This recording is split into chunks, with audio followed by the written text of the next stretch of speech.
Análisis, opinión, crítica, la noticia del día. La mesa de los noticieristas con Milton Rojo, Javier Cabrera y Francisco Arizmendi. Los noticieristas, observando en vivo.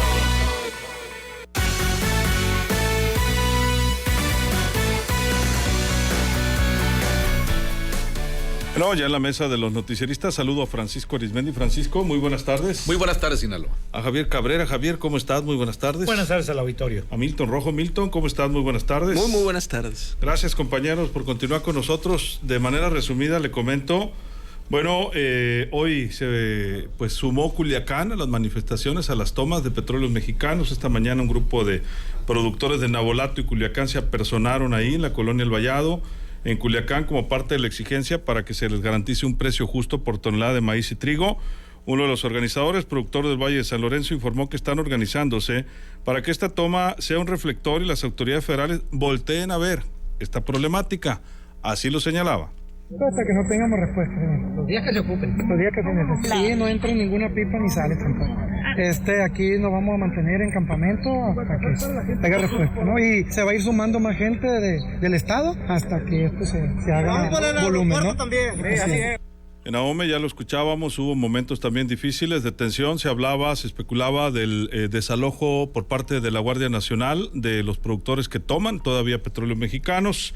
El gobernador descartó este desalojo, dijo que sí había, al parecer, un programa al respecto por parte del gobierno federal, tuvo que intervenir. Sin embargo, conminó a los productores a liberar Pemex para evitar que haya escasez de combustible en los próximos días. En este momento no lo hay.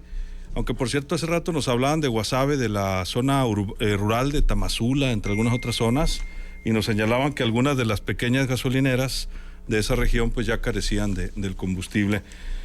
Por cierto, mando un saludo a la gente que nos escucha por allá. Este día acudió el secretario de Seguridad Pública, Cristóbal Castañeda Camarillo, hasta Topolobampo y les informó justamente de que no iba a haber desalojo, pero los conminó a retirarse voluntariamente. La intención de este despliegue, este operativo, fue porque el secretario de Gobernación hizo una llamada de tratar de invitarlos en base al diálogo, a las pláticas, porque ya se empiezan a afectar las cadenas de suministro. Ya el hecho de que se queden las gasolineras sin combustible están afectando a terceros. La invitación del gobernador a que se retiren. Había un operativo programado con la Guardia Nacional. El señor gobernador habló con el secretario de Gobernación para evitar que se suscite algún tipo de situación que nadie desea.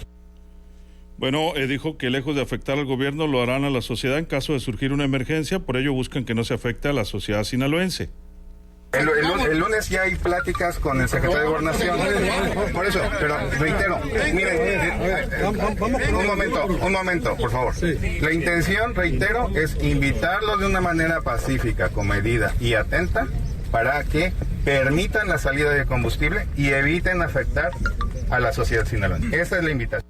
Los productores han pedido que se adelante este diálogo con el secretario de Gobernación y han señalado que van a continuar ahí en esta manifestación de Topolobampo. Decir, Javier, que desde ayer se sumó Guamúchil, se mantiene Topolobampo, Pemex, hoy Culiacán. En Culiacán, por cierto, hubo un momento de tensión donde los productores empujaron un vehículo de tránsito municipal que bloqueaba una de las vialidades y literalmente lo quitaron del lugar. No había ningún tripulante en el vehículo de tránsito, hay que aclararlo, pero sí fue el único momento de tensión en el caso de Culiacán. Y en los Mochis, cuando productores de Sonora pretendían circular por la Mochis Topo y había ahí un retén, finalmente se retiró el retén y llegaron a la manifestación. Ahí se encuentran, de hecho, muchos productores de Sonora. No sabemos qué vaya a pasar. Esta tarde también arribaron ahí elementos, pero de la Fiscalía General de la República, que seguramente están documentando esta manifestación y seguramente habrá denuncias también, como generalmente ocurre cuando se toma una paraestatal o una vía federal. Javier. Mira, el mensaje que están mandando es de que este movimiento va creciendo y que no van a ceder a las presiones, que están dispuestos los hombres del campo a llegar hasta las últimas consecuencias, a pesar de todas las versiones que había hoy en la mañana de que la Guardia Nacional se preparaba para practicar un desalojo que por lo que se prevé va a ser violento. Nunca ha sido de otra forma. porque los hombres del campo ya dice que no van a ceder, y pues a pesar de todos los planteamientos que se han hecho, las formas que se les han buscado, pues ellos no están respondiendo porque no ven una actitud clara de parte del gobierno federal de si los va a apoyar o no los va a apoyar en esta demanda de que les fije un precio de garantía para la comercialización de su cosecha de maíz de 7,000 pesos, y para el trigo, aunque es muy poco el trigo, de 8,000 pesos. Ya hemos escuchado los planteamientos del gobierno federal, del propio gobernador, sobre la situación de los mercados nacionales e internacionales que no dan ese precio. Están muy por abajo de las demandas que están planteando los hombres del campo. Pero los hombres del campo, por lo que quieren es, incluso hoy han hecho pronunciamientos de que va a tener que meterle bolsa, o quieren que le meta bolsa el gobierno federal para ayudar a los industriales a que les cubra los 7,000 pesos y que les garantice ya un esquema de comercialización. El problema es que este asunto cada día va tomando más fuerza, y lo que vemos es que aún todavía no está definido el esquema inicial de la compra del 1,000,000 de toneladas. Todavía no hay reglas claras, todavía no se conoce bajo qué esquema de que se va a captar, quién van a ser los productores que están dentro del esquema de 10 hectáreas máximo en el caso de Sinaloa, y cómo les van a pagar, quién les va a pagar, dónde la van a depositar. Es un asunto que todavía está por verse. Es cierto, las cosechas todavía no empiezan o no inician en Sinaloa, pero ya estamos muy cerca, es el mes de junio cuando empiezan algunos productores a levantar su grano, y el problema es que no saben a dónde lo van a depositar, quién les va a pagar, cómo lo van a entregar, cuál va a ser las normas de recepción, que el tema de la humedad, qué tolerancia de humedad. Bueno, todo esto lleva a un proceso que tiene que fijarse por parte del gobierno federal y de los industriales y de los productores. Hoy sí ya hemos visto una tensión bastante fuerte, y la argumentación es de que sí empieza a haber escasez de combustible. Yo he andado hoy por la ciudad y he buscado varios establecimientos de gasolina, y lo que he visto es una venta normal. No hay grandes colas, no se ve una gran demanda hasta este momento. Pero el problema es que esto ya empieza como un rumor de que empieza a escasear el combustible, y esto sí puede traer que este fin de semana pues mucha gente, por previsión, va a empezar a llenar sus tanques o almacenar gasolina, y esto sí va a complicar la situación en el estado, y necesariamente va a tener que intervenir la autoridad, porque la sociedad le va a reclamar al gobierno del estado y al gobierno federal en caso que el combustible comience a faltar. Milton, ¿tu punto de vista? Sí, es correcto, como comenta Javier. Aquí el discurso, si nos vamos a mi discurso y narrativa, es o lleno el tanque de gasolina o va a haber tortillas en la casa, ¿no? Para más adelante, ¿no? ¿Por qué?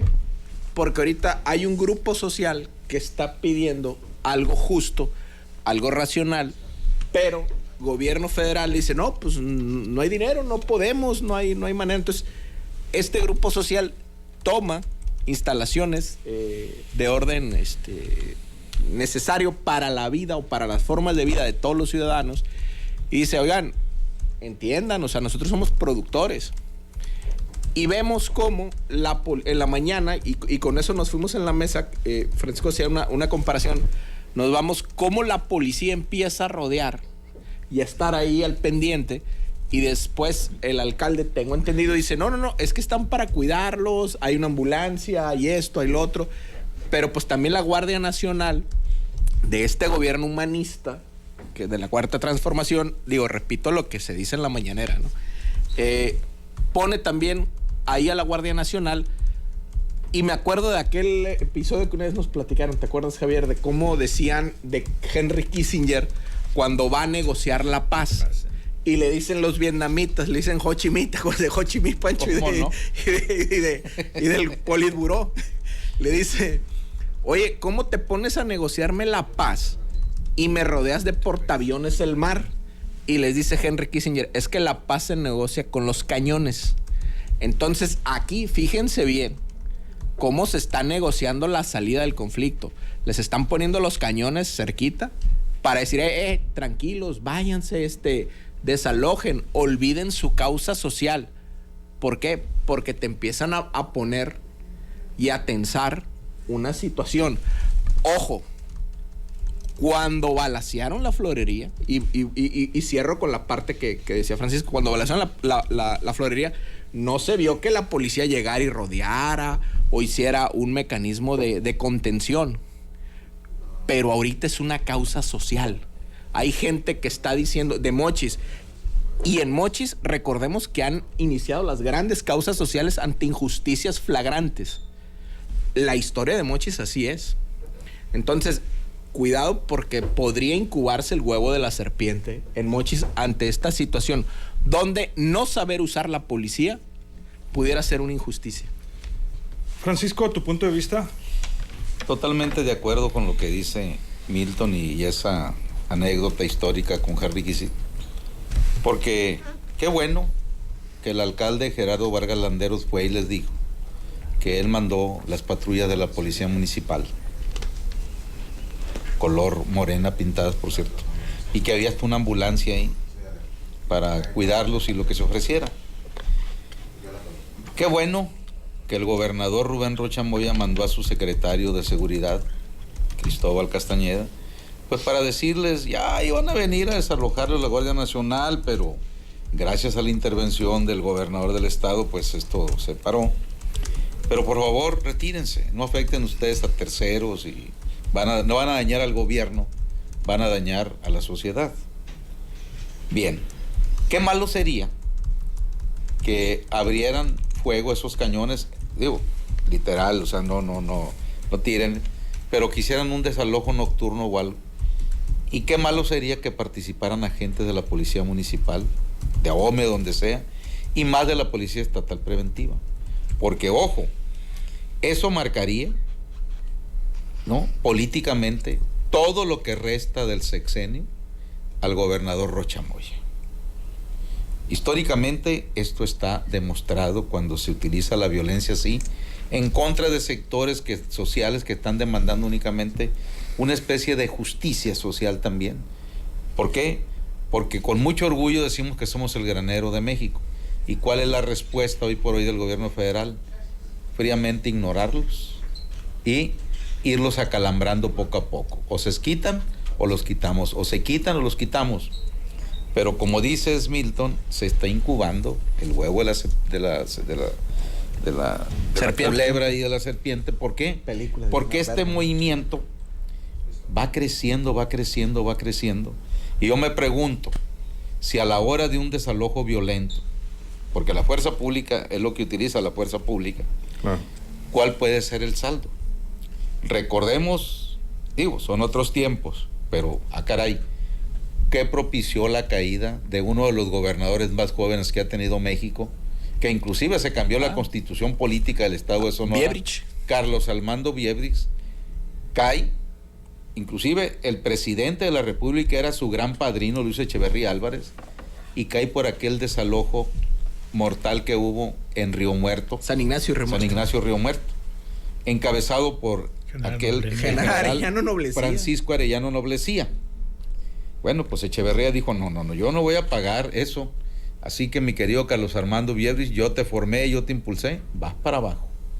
¿Qué ocurre cuando aquel luchador social pesquero Jesús Leiva, Chuy Leiva, Chuy el pescador, todo empoderado y todo eso, se le ocurre secuestrar ahí en la caseta de Guasave, en Cuatro Caminos, a 2 policías federales de caminos? Se le acabó el movimiento. Y tenían semanas, Francisco. El secretario de Seguridad Federal en aquel tiempo, que era Gers Manero, el fiscal hoy, le notifica al gobernador Juan S. Millán, oiga, ahora sí, le dijo, ya esto no lo podemos tolerar, informarle que mañana vamos a ir a desalojar y detener a ese líder pesquero no es posible que tenga secuestrados elementos.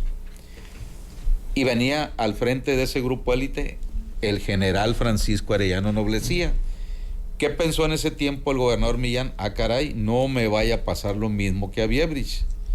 Y pidió una oportunidad de ser él el que entregara con la fuerza estatal a Chuy Leiva.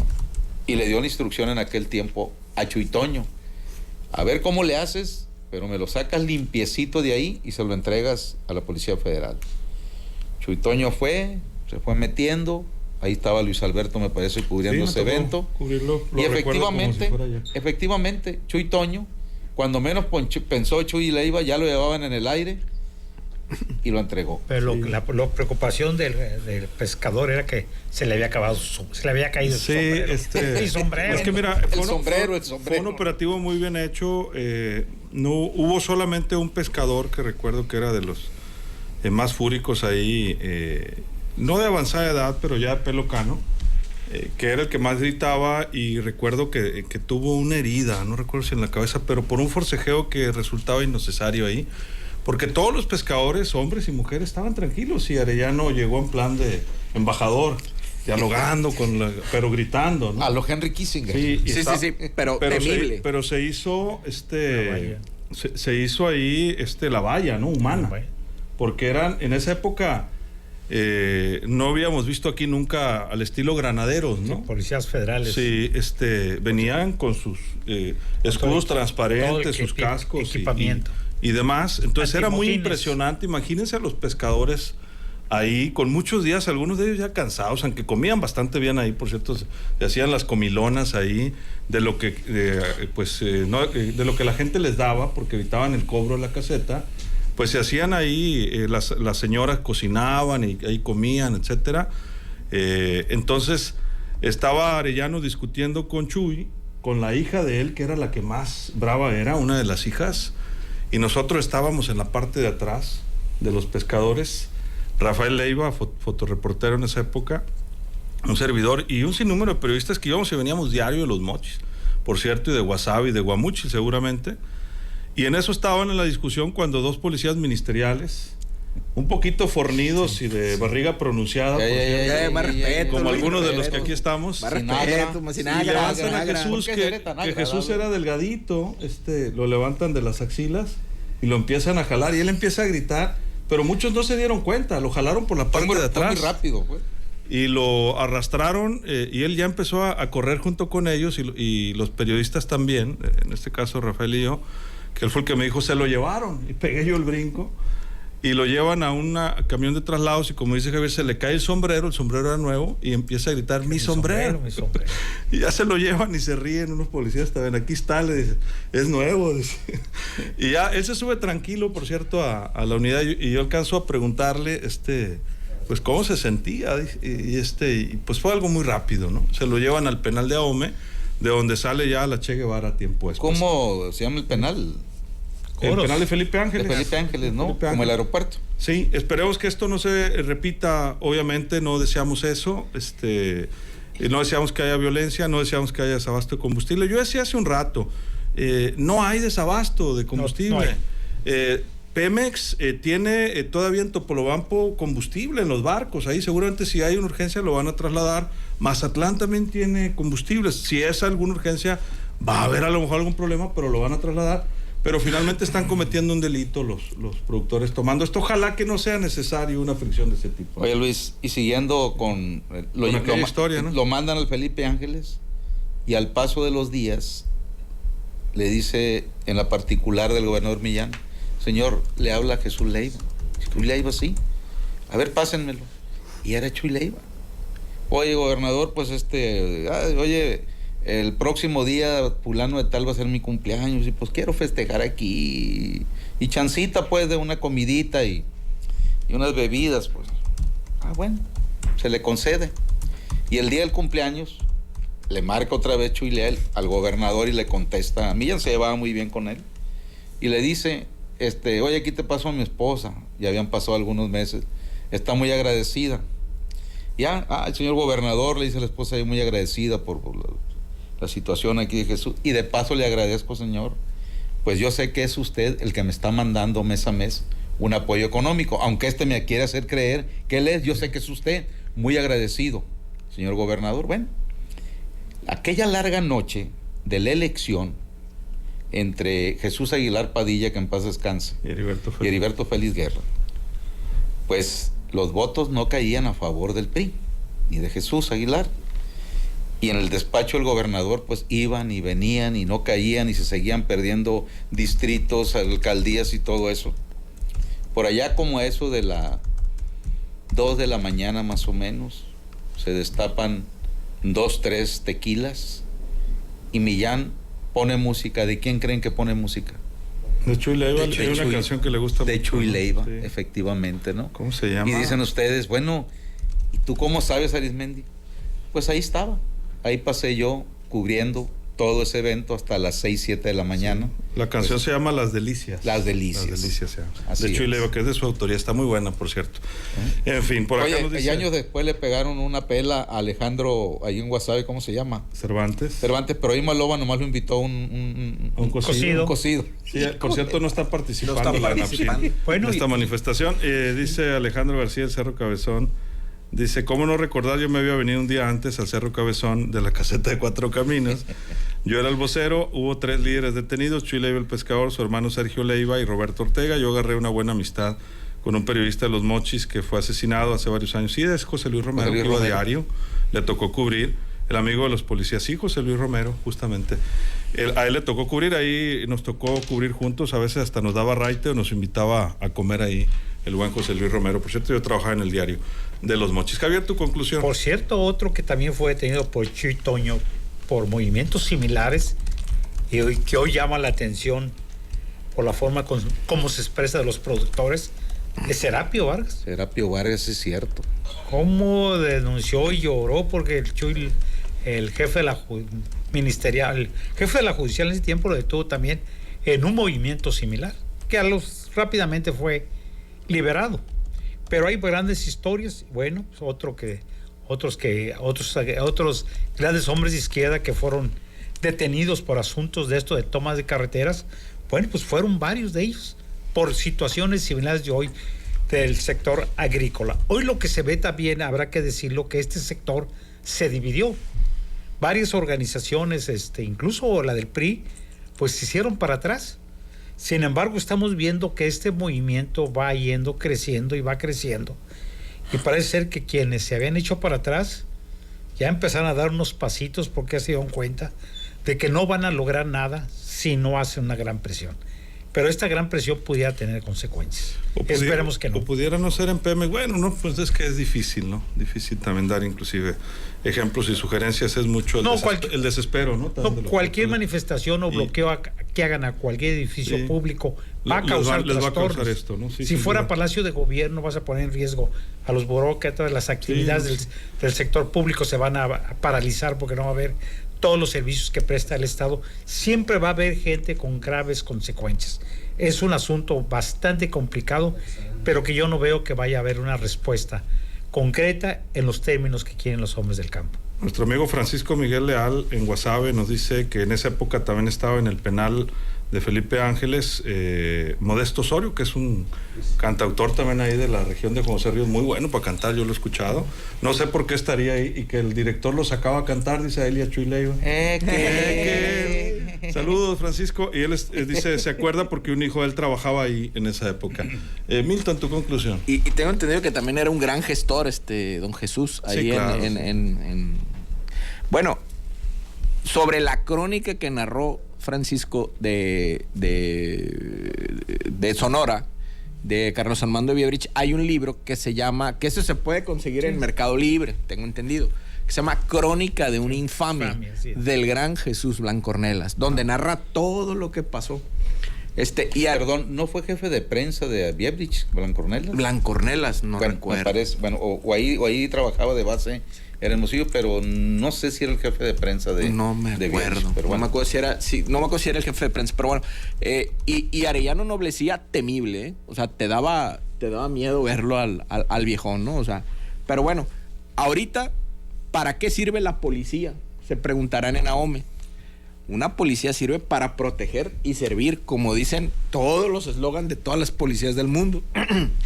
Y ahorita hay una lucha de productores en los cuales, si esta lucha no se da los cauces que están esperando, pudiese haber una ruptura de estos productores con el orden establecido. No sabemos hacia dónde se irían o cuál sería la manera en que esta gente prevalecería en la línea del tiempo, y si el gobierno federal o estatal, ¿qué trato les va a dar? Pero sí, utilizar la violencia con gente que produce alimento y que no haya la manera y la forma de sobrellevar ante las reglas del mercado su producción, pues sí sería algo muy lamentable. ¿Por qué? Porque ¿de qué sirve que se diga somos el granero de México? Entonces, ¿qué tipo de granero somos? Que ese es el trato que nos dan. Entonces, creo yo que la parte de la historia política de Sinaloa se ha hecho en las luchas sociales y gran parte de esas luchas se han hecho en el norte. En el norte empezó la transición, en el norte de la SICAE, el norte de muchas largas luchas sobre el campo, y que ante un gobierno emanado, digamos que formado por la izquierda, haya violencia, eso sí sería un trastoque político muy fuerte y marcaría al gobierno. Pero vamos a ver cómo y de qué manera se resuelve esto, y sea a través del diálogo. Francisco, finalmente nada más comento, nos llega el WhatsApp, dice: buenas noches, yo trabajaba en el debate de fotoreportero, dice, el diputado Luis Antonio Ríos Rojo se lo llevó en su camioneta a Chuy-Leiva y antes de llegar al Burrión se lo bajaron, le atravesaron camionetas de la ministerial, él quedó de llevarlo al Ministerio Público Federal. Lo que tú platicas sí pasó, dice, pero el diputado Rojo intervino y luego se lo bajaron de su camioneta. Alonso Sánchez. Saludos, Alonso, fuerte abrazo. Saludos. Francisco. No fue jefe de prensa Blanconela, sino que del 73 al 76 él trabajaba en el Imparcial de Sonora, que era el principal periódico, y de ahí lo despidieron por la posición crítica que siempre tuvo el inolvidable Jesús Blancornelas, que inició su trabajo periodístico en la sección deportiva increíble allá en su natal San Luis Potosí. Pero bueno, creo que la moneda está en el aire. Sería muy lamentable que volviéramos a los viejos tiempos, que en lugar de resolver una demanda social se use pues, el garrote, se use la fuerza pública, porque es inexplicable la insensibilidad que tiene el gobierno federal de resistirse a no aportar la solución. Hubo dinero para gastar de más en la indemnización a los del aeropuerto de Texcoco. A Iberdrola, que le echaron hasta para llevar, pues, y después le compraron 5,000, 6,000 millones de dólares. Hay fideicomisos que pues nadie supo dónde están guardados miles de millones de pesos. En fin, siempre yo me he hecho una pregunta: ¿quién realmente sabe en este país lo que se guarda en la caja chica o en la grande o en la mediana de un gobierno federal? En la época del PRI principalmente, hasta el PAN, había lo que se llamaba la partida secreta del presidente. Era tan secreta que un presidente se lo podía echar todo a la bolsa, pero como estaba establecido legalmente que era secreto, no tenía la obligación de dar a conocer ningún tipo de pruebas en lo que él lo había gastado. Y bueno, pues no estamos hablando de un peso, estábamos hablando, como siempre, de miles de millones de pesos. Y en este caso, pues la verdad, si el gobierno federal dice no tengo dinero, entonces me pongo yo a pensar qué sabrá el presidente López Obrador que no sepamos el resto de los ciudadanos cuando él advierte que hasta el 2025 México tendrá una crisis. ¿Qué sabrá? ¿Y cuánto falta para el 2025? Prácticamente nada. Entonces, eso nos debe preocupar. Y en cuanto a la gasolina, efectivamente me llegan mensajes de que un gran porcentaje del abasto de gasolina en Sinaloa es importada directamente por propietarios de gasolinerías. Por lo tanto, generar o esperar que haya un desabasto total, estamos bastante lejos de eso. Puede haber algunos poblados, como los que decía Luis Alberto, claro, que a lo mejor por la cantidad mínima que puedan tener en sus reservas ahí para la región, a lo mejor ya se les agotó, pero efectivamente yo anoche eché gasolina en uno de esos lugares donde viene del otro lado la gasolina y la surten directo. Entonces, pero aparte, no sé en qué vaya a parar esto, pero creo que tiene que solucionarse de una manera inmediata y ojalá, insisto, que no se involucre ningún alcalde, mucho menos nuestro gobernador, en marcharse las manos como represor, y menos a alguien como el doctor Rocha Moya, que viene precisamente de las luchas sociales, de ser prácticamente, él mismo lo ha dicho, que a punto estuvo de ser guerrillero en la época a fines de los 60 y los 70, y alguien que escribió, por cierto, aquel libro, a la limón con Carmen Aída Guerra, que se llamó Tomate Amargo. Muchas gracias, Francisco. Buenas noches, Sinaloa, y por cierto me agregan que recuerde que en aquel telefonazo de la esposa de Chuy Leiva le pidió al gobernador Millán, y un favor, gobernador, déjemelo un tantito más aquí adentro, porque hasta ahora que está aquí llega el gasto completo a la casa. Gracias, Francisco. Buenas noches, Sinaloa. Nos vamos, Javier. Pero no es una decisión del Estado ni del municipio. Esto tendrá que ser necesariamente una decisión de la Federación, porque son instalaciones estratégicas de Pemex. Cualquier acción, el Estado está obligado y el municipio a apoyar, no al desalojo, sino con algún tipo de estrategia. El costo político es para el gobernante, sin duda, si se hace. Muchas gracias, Javier. Buenas noches al auditorio. Milton. A esperar cómo operan la Guardia Civil, los militares, y a esperar el costo político y a esperar cuál es el resultado de la lucha. Al final del día, esperemos que sea a favor de los productores. Muchas gracias. Muchas gracias. Me informa Ricardo Rojas, que está ahí en Topolobampo. Nada más estamos realizando actos de investigación. Nada más se habla de que hay una denuncia en contra de los productores. Le pregunto a Ricardo Rojas, a un MP, a uno de los agentes federales. Digo, no podemos decir nada, son actos de investigación reservados. Después informaremos. Eso fue lo que respondió la gente del Ministerio Público Federal. Ya salieron del sitio y abordaron sus vehículos, salieron de Pemex Topolobampo. Gracias, Ricardo, por esta cobertura tan intensa el día de hoy en Los Mochis. Y así nos despedimos. Soy Luis Alberto Díaz, que la pase de lo mejor.